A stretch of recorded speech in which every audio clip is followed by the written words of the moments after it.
बिस्मिल्लाहिर्रहमानिर्रहीम। बच्चों last time पढ़ रहे थे मूवमेंट ऑफ इनर्शिया के रिलेटेड, तो आज इसी टॉपिक को आगे लेके चलेंगे। लास्ट टाइम ने फार्मूला ड्राइव किया था कि हमारे पास जो मूवमेंट ऑफ इनर्शिया है, जब बॉडी रोटेट कर रही होती है या बॉडी जब आपस सर्कुलर मोशन करती है तो हमारे पास फार्मूला क्या आता है, तो I is equal to M are square. और जो असल में ये समझना है कि फार्मूला कब था, मैंने बताया था ये फार्मूला तब एप्लीकेबल है अगर पूरे का पूरा मैस जो है जिस पॉइंट की बॉडी घूम रही है और उससे लेके जौन सी बॉडी घूम रही है, अगर ये सारे का सारा मैस इस पॉइंट पे मौजूद है, यानी हमने इसको कहा था हमारे पास क्या है, पॉइंट मैस है। यानी आप कहते फर्ज करें जी 1 kg का मैस है और वो इस तरह सेंटर की रोटेट कर रहे हैं, तो ये असल में पूरे का पूरा 1 kg इस पॉइंट पे मौजूद है। तो ये हम कह रहे हैं यहाँ पूरे का पूरा मैस मौजूद है, तब ये इस पॉइंट के गिर्द मूव करेगा। तो मूवमेंट ऑफ इनर्शिया का फार्मूला क्या होगा बच्चों, एम आर स्क्वायर। तो एम हमारे पास मैस है, सपोज करें 1 kg का है, डिस्टेंस इसका सेंटर से कितने का 2 का, तो आप कहेंगे सर एम आर स्क्वायर 1 × 2 का स्क्वायर थी 4 kg हो जाएगा, 4 kg मीटर स्क्वायर। अब बच्चों क्वेश्चन ये है कि हर तरह की बॉडी हर बार ऐसी बॉडी तो नहीं होती। मसलन मैं बुक की एग्जांपल लेता हूँ, फिजिक्स की बुक है मेरे पास, तो मैं यहाँ भी कहता हूँ कि सपोज करिए बॉडी जो है ये ऐसे करके आपने ऐसे रोड के बच्चों ऐसे कर ली, आप इसको ऐसे ऐसे घुमाएं, तो अब अगर देखें ये 1 kg की बुक यहाँ पे ही मौजूद है, तो तब आप इसका मैस मल्टीप्लाई करेंगे बच्चों, और साथ में आप इसका जो फासला है जिस पॉइंट के लिए क्या कर रही है, रोटेट करें। लेकिन बच्चों अगर ऐसा हो जाए, कैसा, जैसे मैं बताने लगा हूँ, अगर ये बुक जो है बच्चों, ये बात गौर से सुननी है, अगर सर ये बुक अपने ही एक्सिस में घूमना, यानी ऐसे घूमना शुरू करते, चेक करें बच्चों, अब देखें ये बुक घूम रही है ऐसे करके बच्चों।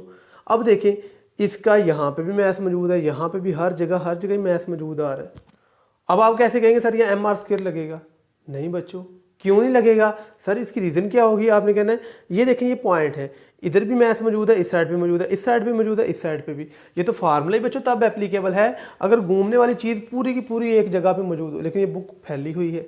तो आप कहेंगे सर इस केस में फार्मूला क्या बनेगा, तो आज इसी केस पे हमने डिस्कस करनी है कि अगर जो है वो मैस जो है वो एक जगह पे नहीं है, वो डिस्ट्रीब्यूट हुआ पड़ा है, तब क्या करेंगे बच्चों। तो तब सबसे पहले आपने क्या करना, वो पूरी बॉडी को आपने उसके छोटे छोटे एन पार्ट बना लेने हैं, फिर आपने हर पॉइंट से हर जो मैस का फासला निकालना है, आपने उस पॉइंट को समझना है कि उसका उससे फासला फर्ज करें आर है, तो आपने उसके मैस को आर के स्क्वायर से मल्टीप्लाई करते हैं। इस तरह हर पॉइंट का अलग-अलग आपने मूवमेंट ऑफ इनर्शिया निकालना है, तो पूरी बॉडी का बच्चों फिर किसके बराबर आएगा, सबके मूवमेंट ऑफ इनर्शिया आपस में क्या हो जाएंगे, ऐड।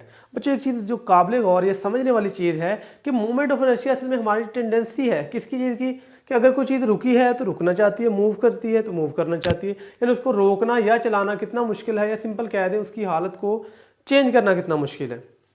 अब देखिए बच्चों, यहाँ पे 1 kg था, ये सारे का सारा दूर पड़ा हुआ है, तो आप कहेंगे सर ये पूरे का पूरा मैस जो है ये मैक्सिमम फासले पे है, तो इसका मूवमेंट ऑफ इनर्शिया बच्चों ज़्यादा आएगा। अगर देखें आप इसी तरह ही 1 kg की प्लेट बना दे पकड़ के, इसको मैस को मैं ख़त्म कर दूँ, आप सपोज करें बच्चों ऐसे 1 kg की प्लेट बना दें, ये यहाँ से ख़त्म करके आप कहेंगे सर ये पूरी प्लेट 1 kg की है। अब बच्चों मुझे सोचना पड़ेगा कि ये क्या होगा फार्मूला। देखिए बच्चों, पहले तो सारे का सारा 1 किलो यहाँ पे मौजूद था, अब आपने 1 किलो को ख़त्म करके पूरे की पूरी 1 kg की प्लेट बना दी है। अब बच्चों देखें इसके सेंटर से फासला यहाँ पे भी मैस मौजूद है, यहाँ पे भी मौजूद है, यहाँ पे भी मौजूद है। अब देखा जाए क्या देखा जाए बच्चों, ये देखा जाए कि क्या सारे मैस का फासला सेम है। नहीं बच्चों, प्लेट की जब मैं हाथ की बात करता हूँ बच्चों, ये देखिए ये सेंटर है, इसके गिर्द इधर भी मैस मौजूद है, इधर भी है, इधर भी है, इधर भी है, इधर भी है, इधर भी है। अगर मैं कह दूँ फ़र्ज़ करें जी मेरे पास जो है, जैसे फिल्मों में कहते हैं जी 2 किलो का हाथ, वैसे मैं कहता हूँ ये हाथ है, फ़र्ज़ करें क्या ये 2 किलो सारे का सारा इस पॉइंट पे मौजूद है बच्चों। नहीं, क्या कहेंगे सर थोड़ा सा मैस यहाँ पे, थोड़ा सा यहाँ पे, थोड़ा सा यहाँ पे है, तो सर अब क्या फार्मूला होगा। अब बच्चों आप एम आर स्क्वायर यूज़ नहीं करेंगे, उसकी रीज़न क्या होगी, मैंने बताया एम आर स्क्वायर तो यूज़ ही तब होता है जब सारे का सारा मैस जो है वो इकट्ठा एक जगह पे मौजूद हो और जिसकी गिर्द बॉडी घूम रही है, इन दोनों के दरमियान में फासला आपको पता हो। अब देखें 2 किलो तो है ही बच्चों, सारे का सारा डिस्ट्रीब्यूटेड। अब आप एम स्क्वायर वाला फार्मूला नहीं लगा सकेंगे, क्यों, आप कहेंगे फ़र्ज़ करें बच्चों प्लेट आपके पास 1 kg की है, आप कहें सर मैंने तो एम आर स्क्वायर लगाना, मैं बच्चों नहीं, क्यों बच्चे देखें ये वाला फासला यहाँ पे है, ये वाला यहाँ, तो इस मैस के लिए इतना फासला आएगा, अगले के लिए ये वाला आएगा, उससे अगले के लिए ये वाला आएगा। तो आप जब एम आर स्केल लगाएंगे तो आप समझेंगे सर 1 किलो का मैस सारे का सारा इतने फासले पे है। तो बच्चों देखा जाए तो ये तो प्लेट पूरी की पूरी सारी की सारी ऐसे बनी हुई है थाली, ये चेक करें तो यहाँ पे तो थोड़ा सा मैथ यहाँ पे फ़र्ज़ करें थोड़ा सा मैथ थोड़ा फिर जाके ये पूरे का पूरा मिल के 1 kg बनाता है। तो इस केस में आप क्या करेंगे, इस केस में बच्चों आप कभी भी एम आर स्क्वायर वाला फार्मूला यूज़ नहीं करेंगे। देखिए बच्चों, शुरू वाले मैथ्स का फासला क्या होगा, कम, ये जो यहाँ पे करीब करीब है, उससे अगले का ज़्यादा, उससे अगले का ज़्यादा। तो इस केस में 1 किलो का जो मैथ है वो डिस्ट्रीब्यूट हुआ है, कुछ का फासला कम है, कुछ का मैक्सिमम कितना है, ज़्यादा है, ये 1 मीटर है, जितना भी हम कह सकते हैं। तो इस केस में हमारे पास मोमेंट ऑफ इनर्शिया जो है बॉडी का कभी भी एम आर स्क्वायर नहीं आएगा, वो एम आर स्क्वायर से कम ही आएगा। फर्ज करें वो हाफ हो गया, जो इतना भी हो गया वो हमारे पास आएगा। तो इस केस के लिए हमने निकालना है। तो मैंने बताया जब इस तरह केस आ जाए तो आपने बॉडी के पार्ट्स बनाने हैं, हर पार्ट का अलग-अलग कैलकुलेट करना है, फिर आपने सबको ऐड करके कहना बॉडी का टोटल मोमेंट ऑफ इनर्शिया है। तो असल में हम ये हर बॉडी के पॉइंट बना लेंगे, पॉइंट मैसेज बना लेंगे। तो बच्चों इसी को समझने के लिए हम एक रिजिड बॉडी लेते हैं।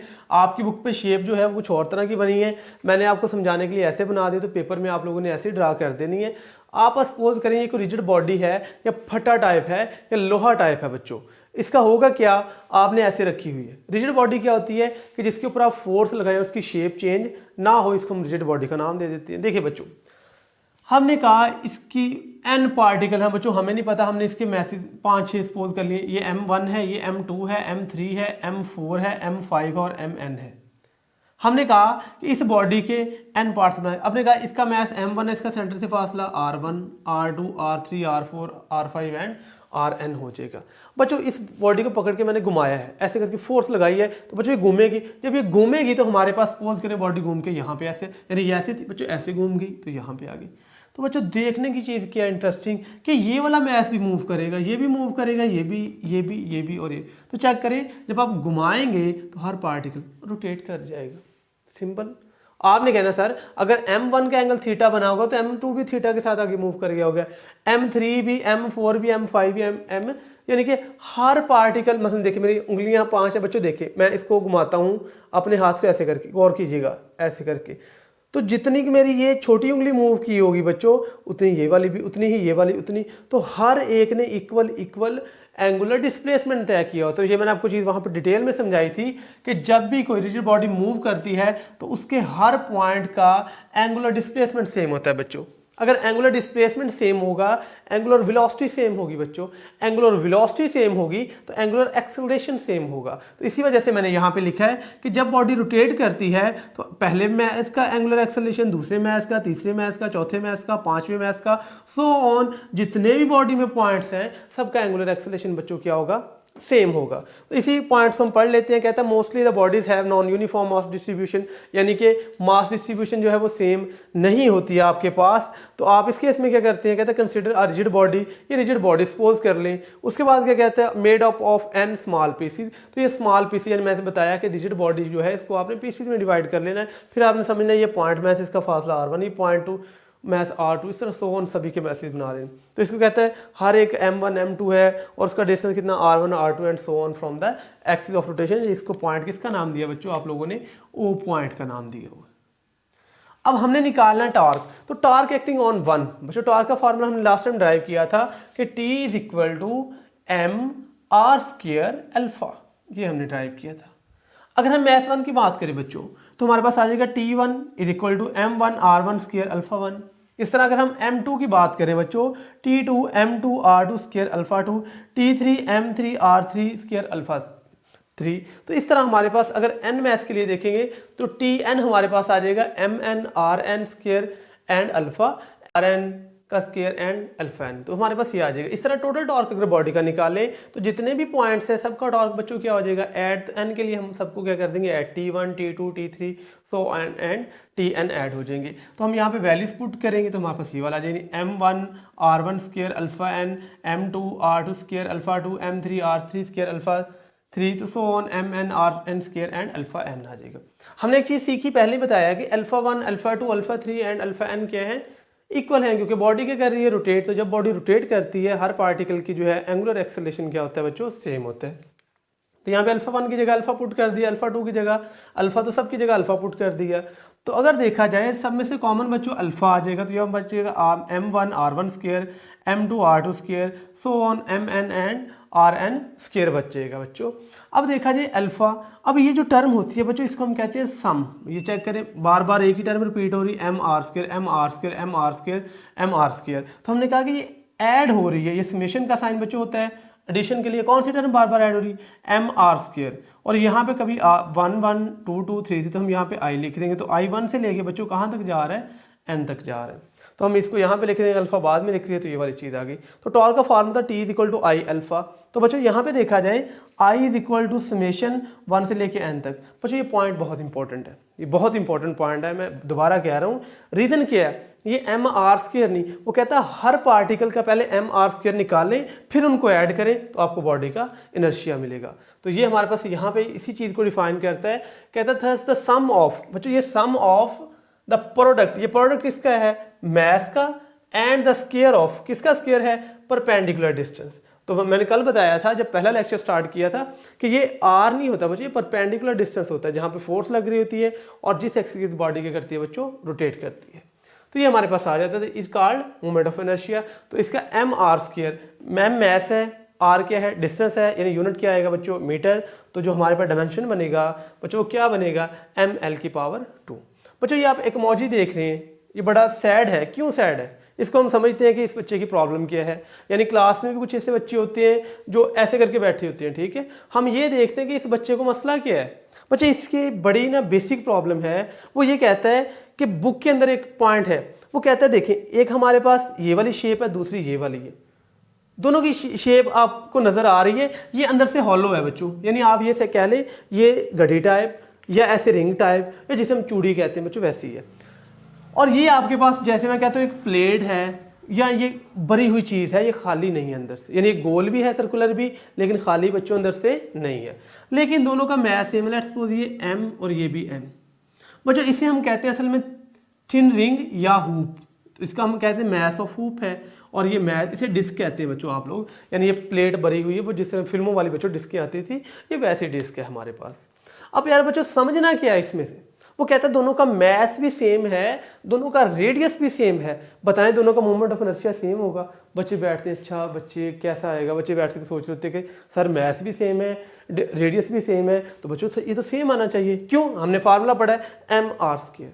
बच्चों गलत, मैंने पहले बताया गलत, क्यों गलत सर, मैं बताता हूँ बच्चों, मैं आपको बताता हूँ क्यों आएगा। देखिए इसका मैस जो है वो सारे का सारा मैक्सिमम फासले पे है, देखिए ये सारा ही मैस सेंटर से इक्वल फासले के ऊपर है। मैं ये रिमूव कर रहा हूँ सिर्फ आपको समझाने के लिए लगाया था कि सेंटर से इसका फासला इक्वल है, मैस दोनों का, यानी फर्ज करें इसका मैस भी 5 kg का, इसका भी 5 है, लेकिन बच्चों इसका मैस फैला हुआ है हर जगह और इसका मैस सारे का सारा किनारों पे जमा है।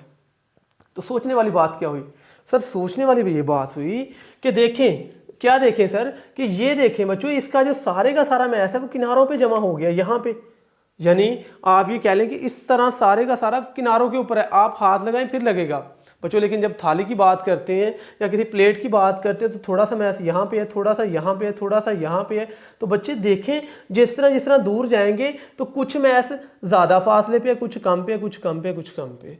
तो बच्चों देखने को ये चीज़ मिली कि इसमें सारे मैस का फासला मैक्सिमम है और इसमें कुछ मैस यहाँ पे, कुछ यहाँ पे, कुछ यहाँ पे, कुछ यहाँ पे, कुछ यहाँ पे बच्चों। तो क्या सीखा कि इनका मोमेंट ऑफ इनर्शिया सेम नहीं होगा सर, क्यों, क्योंकि इसमें सारे मैस का फासला मैक्सिमम है और इसमें कुछ का मैक्सिमम है, कुछ का मिनिमम है। तो हम कैसे कह सकते हैं बच्चों कि मोमेंट ऑफ इनर्शिया दोनों का सेम होगा, क्यों, दोनों में मैस एक जैसा है लेकिन बच्चों रेडियस नहीं पुट करना। मैं फिर कह रहा हूं रेडियस नहीं पुट करना, आपने पुट करना है तो मैस का रिस्पेक्टिव फासला पुट करना है जिसके गिर्द बॉडी क्या करती है, रोटेट। तो यहां पे देखा जाए तो हर मैस का फासला क्या होगा बच्चों, सेम होगा, लेकिन यहाँ पे सेम नहीं होगा। यहाँ पे कुछ मैस थोड़े फासले, कुछ ज़्यादा, कुछ उससे ज़्यादा, कुछ उससे ज़्यादा, कुछ बिल्कुल ही मैक्सिमम पे है बच्चों। तो फिर क्या सीखने को मिला हमें सीखने को ये मिला कि सर इसमें सारा मैस इक्वल फासले पे नहीं है, इसमें सारा मैस जो है एट अ मैक्सिमम डिस्टेंस पे है। तो इसमें जब मैस के साथ मैक्सिमम फासला मल्टीप्लाई होगा तो जवाब बड़ा आएगा बच्चों, यहाँ पे जवाब छोटा आएगा। क्यों, यहाँ पे पहले मैस का फैसला थोड़ा, फिर ज़्यादा, फिर ज़्यादा, फिर ज़्यादा, तो यहाँ पे मोमेंट ऑफ इनर्शिया कम आएगा। तो एक फार्मूला, असल में इसी फार्मूले को आगे एमएससी में जाके जब हम ड्राइव करते हैं तो इसका जो मोमेंट ऑफ इनर्शिया आता है, आप डायरेक्ट जितना इसका मैस है जितना इसका फासला है आप डायरेक्ट मल्टीप्लाई कर देते हैं, सॉरी आर स्क्वायर से, तो आपका मोमेंट ऑफ इनर्शिया आ जाता है किसका, हूप का। लेकिन जब बच्चों डिस्क का फार्मूला ड्राइव किया जाता है फिर फार्मूला ये नहीं आता। वो कहता है फिर m जितना इसका रेडियस होगा बच्चों वो पुट कर दें, लेकिन वो जो मैंने आपको चीज़ बताई कि ये थोड़ा, ये फिर उससे ज़्यादा, फिर उससे ज़्यादा, फिर मैक्सिमम पे जाएगा, तो उसके लिए 1/2 एडजस्टेबल होता है। तो हमारे पास जो फार्मूला बना कि जो डिस्क का फार्मूला है वो 1/2 mr² है, लेकिन होप का फार्मूला होता है mr²। मसलन mr² की जो वैल्यू आएगी अगर उसको आधा कर दिया जाए तो डिस्क की वैल्यू आती। तो क्या चीज़ बच्चों सीखने को मिली कि हम यहाँ पे बच्चों अगर हम वैल्यू पुट करें mr² जो कि किसके बराबर है आई ऑफ हुप, तो हमें आई ऑफ डिस्क मिल जाएगा। तो disc is equal to 1/2 into hoop. तो हमें ये चीज़ सीखने को मिली कि सर हुप का ज़्यादा होगा डिस्क का कम होगा, तो डिस्क की अगर वैल्यू निकालनी है तो हुप की निकाल के इसको 2 से डिवाइड कर दें, तो हमारे पास डिस्क जो मोमेंट ऑफ इनर्शिया जो डिस्क है सॉरी बच्चों वो आ जाएगा 1/2 ऑफ हुप। तो हम कह सकते हैं कि जो मोमेंट ऑफ इनर्शिया हुप का है वो ग्रेटर होता है, डिस्क का क्या होता है बच्चों लेसर होता है। इसी तरह ही बच्चों आपकी बुक के ऊपर कुछ पॉइंट्स लिखे हुए हैं, वहाँ पे उन्होंने जो है वो मोमेंट ऑफ इनर्शिया स्फीयर का भी दिया हुआ है। ये सारे के सारे आप देख रहे हैं बच्चों, तो ये आप लोगों ने वहाँ से बुक से रीड कर लेने हैं। तो ये आपका आज का टॉपिक कंप्लीट हुआ बच्चों। अगर बच्चों इसमें से कोई चीज़ समझ नहीं लगी या कोई पॉइंट कन्फ्यूजिंग है या आपको समझ नहीं आ रही, आप ये समझ रहे थे कि शायद यहाँ से अगर हम ऐसे क्वेश्चन करें तो इसका आंसर कैसे बन सकता है, तो बच्चों आप क्वेश्चन कर सकते हैं, आपको उसका आंसर प्रोवाइड कर दिया जाएगा। तो मिलते हैं फिर बच्चों एक नए लेक्चर के साथ, तब तक अल्लाह हाफिज़।